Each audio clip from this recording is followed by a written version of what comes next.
Have you ever felt like someone claimed to love you, but then they treated you like they couldn't stand the sight of you? No matter what you did, they were never satisfied, and sometimes it even seemed like they enjoyed your pain. In this episode, we're exploring a hard truth, one that so many people in the grip of the narcissist, they feel it deep in their bones. The narcissist's hatred, and it's hidden in plain sight. Hi, I'm Kyle Hackley, attorney and author of Undercurrent, the story of Annie, a young woman who breaks free from her narcissistic marriage. But Annie just isn't one person. Annie is anyone, man or woman, who has ever experienced narcissistic abuse. Annie may even be the part of you that knows something isn't right. You've tried to fix it, survive it, and maybe even eventually find the courage to walk away from it. What we're going to talk about might feel a little raw, a lot raw. We're going to gently but honestly explore a painful truth. The way a narcissist's need for power, control, and superiority often masks a deep, burning hatred, even toward the person they claim to love. That hatred doesn't always show up in loud, obvious ways, though. Sometimes it's cold, sometimes it's silent, and sometimes it's so subtle it slips under your skin. And I want to say this at the outset. What you're feeling is not imagined. If you've ever wondered how someone could tell you that they love you while making you feel like the enemy, then this episode may be for you. Let's walk through it together with compassion, honesty, and grace for the version of you who kept trying to be enough for someone who couldn't return the effort. A narcissist can only give what they have inside of them, and sometimes what they have inside is hatred. So let's start here. This isn't about demonizing someone else. It's about understanding and freeing yourself from the confusion that they've left behind. If someone told you that they love you, you believe them, it's really devastating when their actions say something completely different. The goal of this conversation isn't to cause pain, it's to bring some clarity, because when you see things clearly, you can begin to heal. You can begin to trust your gut again, and you can finally make space for who you really are. So why the hatred? Narcissists often operate from a place of emptiness, not gentle emptiness, but one filled with shame, envy, insecurity, and fear. When they see someone, you, and you reflect light, love, and authenticity or strength, they resent it. They may even despise it. And here's where it gets more complicated. Narcissists tend to think in extremes, what we might call black and white or non-binary thinking. You're either all good or all bad, a saint or a threat. With them, you're with them or against them.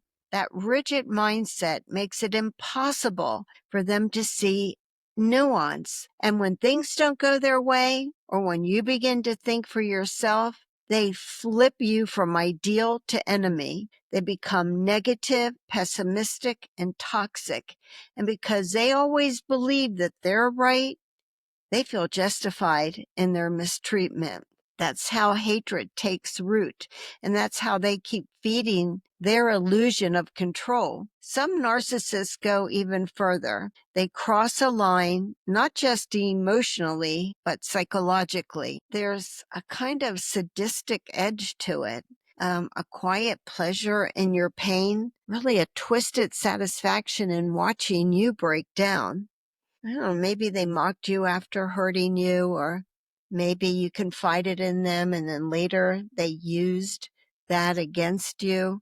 If any of this feels familiar, I want to say this very clearly. You are not crazy. You're not imagining it. You are being emotionally manipulated by someone incapable of real empathy. That's what's going on. But it gets more confusing because How can someone say, I love you, and then treat you like they hate you? This contradiction creates something called cognitive dissonance. Your mind is pulled in two separate directions, trying to make sense of the impossible. You'll hold on to the words, but then you feel the truth in your body. Maybe you dismiss the coldness. I don't know, maybe you might even blame yourself, or you think, well, if I stay, and if I just love this person harder, they'll stop hurting me. But love doesn't feel like fear.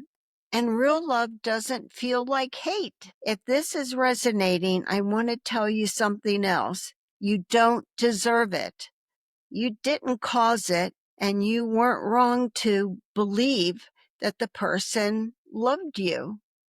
Understanding their hatred really isn't about you.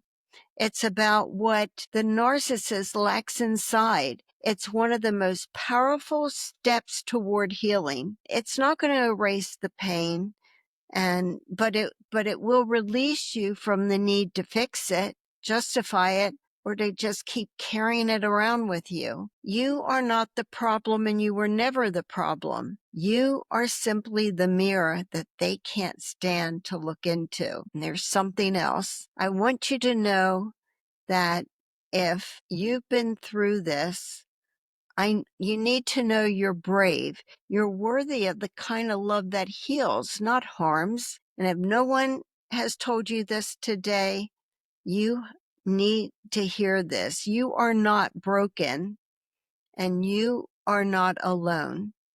Of course, the truth stings, but eventually it sets you free, and you are already on that right path, I believe. The more you see clearly, the more power you take back. This conversation on hatred is just the beginning, and our next episode will take it a step further. We need to get into all the deeper layers of how hatred plays out in the lives caught in the grip of the narcissist. Are You Annie is here to validate, support, and inspire. It's about taking a journey together, about walking through the fire to reach the other side of narcissistic abuse. It's about reclaiming the pieces of who you are and stepping back into your power. If you haven't already, I would ask that you subscribe, or if there's something in this episode that sparked something in you, I truly believe that if you hit the like button, you're going to help someone else find us.